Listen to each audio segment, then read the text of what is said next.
नमस्ते. सगळ्यांचे रिझल्ट पाहून मलाही असं वाटलं की माझ्या बहिणी पण इथे आहेत, त्यांना पण माझा जसा चांगला रिझल्ट आला त्यांनाही येऊ दे आणि जे माझे बंधू आहेत त्यांनाही.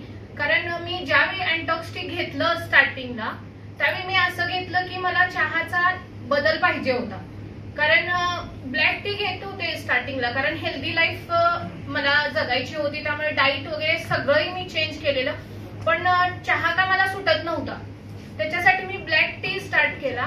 पण परत मला रिसर्च केल्यावर समजलं की ब्लॅक टी मध्ये सुद्धा जे मी पावडर वापरते तिच्यामध्ये टॅनिंग म्हणून एक पदार्थ आहे, तोही माझ्या शरीराला खूप घातक आहे. त्याच्यानंतर मी असंही बघत होते त्यावेळी मला अँटॉक्स टी हे दिसलं.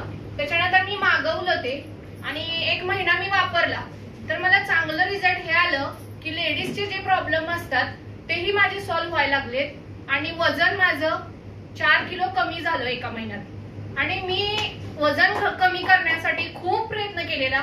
इव्हन मी जिमला सुद्धा जात होते, एकदम कंटिन्यू करत होते, पण काही घटक असतील माझ्या बॉडीमध्ये ज्याच्यामुळे मला डिटॉक्सिफिकेशन होत नव्हतं.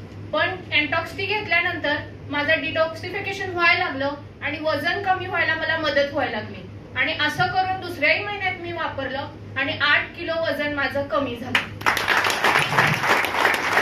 आणि मी हे इथं न करता मी परदेशात होते त्यावेळी. आमची स्वतःची कंपनी आहे Muscat silver mountain project LLC म्हणून ओमानमध्ये. तिथे मी आणि माझे हसबंड आम्ही स्वतः चालवतो. तिथेही मी मागवून घेतलं. पार्सलचं कुरिअरचं खर्च न बघता किंवा एक्स्ट्रा पैसे जातात, आपण हिशोब करतो ना की चहाला एवढं आणि अँटॉक्स टीला एवढं, तसं नाही करता मी मागवून घेतलं आणि ते मला फार उपयोगी पडलं. कारण कपड्यांसाठी आणि इतर गोष्टींसाठी आपण खूप खर्च करतो, पण स्वतःसाठी म्हणून मी अँटॉक्स टी मागवला. त्याच्यानंतर मला वाटलं की मला खूप भारी हे होतंय. मागच्या वर्षी मी सुट्टीला आलेली 1 महिन्यासाठी, त्यावेळी मी घरी सांगितलं की मलाही खूप ह्याचा इफेक्ट झाला आहे, 8 किलो कमी झाला आहे. त्याच्यानंतर घरी पण सगळे चहा बंद करून अँटॉक्स टीच घ्यायला लागले. त्याच्यानंतर सासू आमची सारखी मिसरी चोळत असताना दिसायची. ते माहित आहे ना ब्लॅक मिसरी, बायकांना चांगलंच माहित असेल. म्हटलं व्यसनमुक्ती, तर मला असं वाटायचं की व्यसनमुक्ती आम्हाला काय गरज नाहीये, पण माझ्याच घरी माझी सासू मिसरी लावायची. मी म्हटलं बघूया करून काय होतंय, म्हणून केलं स्प्रे. केला आठवडाभर, त्यांनाही बरं वाटायला लागलं, नको वाटायला लागली मिसरी, बंद झाली आठवडाभर.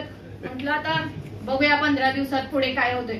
लावली सासूने 1 दिवस मिसरी, म्हटलं ठीक आहे. परत वापरत राहिलो. आता अशी अवस्था आहे की घरात मिसरीचा डब्बा नाहीये. या सुट्टीत मी बघितलं मिसरीचा डब्बा घरी नाहीये. समर सोशल फाउंडेशनने आमच्या घरातल्या लोकांना खूप फायदा करून दिला. असेच मला समाजामध्ये सुद्धा सगळ्यांच्या घरी, म्हणून मी माझ्या घरातून स्टार्ट केलं. आणि ह्या सुट्टीला आल्यावर मी ह्या प्रोग्रामला इथे आले, कारण मी अजून काही लोकांचं माझ्यातर्फे समाजकार्य करावं. कारण आम्ही आता बाहेर करतोय ना, त्यामुळे बाहेरच्या लोकांना फायदा होतो. आपल्या देशातल्या लोकांना आमच्यातर्फे काहीतरी फायदा व्हावा म्हणून आम्ही इथे येतोय. पैसा महत्वाचा नाही असे म्हणतात समाजकार्य करणारी लोक, पण आपल्याच घरी जर भाकरी नसेल तर दुसऱ्यांना कसं द्यायची. म्हणून मी ठरवलं की समाजकार्यासाठी जे ह्याच्यामधून मला पैसा मिळेल तेच मी समाजकार्यासाठी वापरेन. ऍक्च्युअल आम्हाला पैशाची कमी नाही असं मी म्हणणार नाही, फक्त एवढंच सांगेन की आम्ही ज्या देशात राहतो तिथं आम्ही घर भाडं म्हणून 50,000 रुपये देतो, घर भाडं. हो.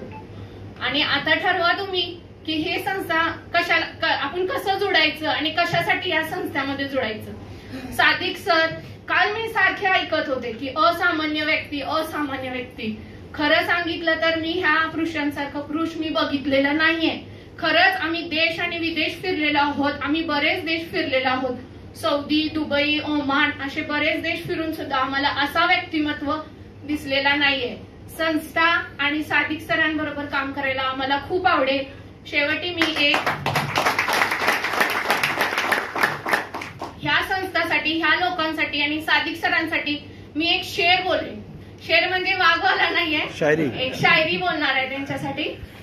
हर वर्ग पुकार पुकारेगा तुझे प्यार से सौ बार, दामन में उलझ के रोकेंगे बहुत खार, दामन को बचाता हुआ पहाड़ों से गुजर जा, मंजिल तेरी आगे है पहाड़ों से गुजर जा।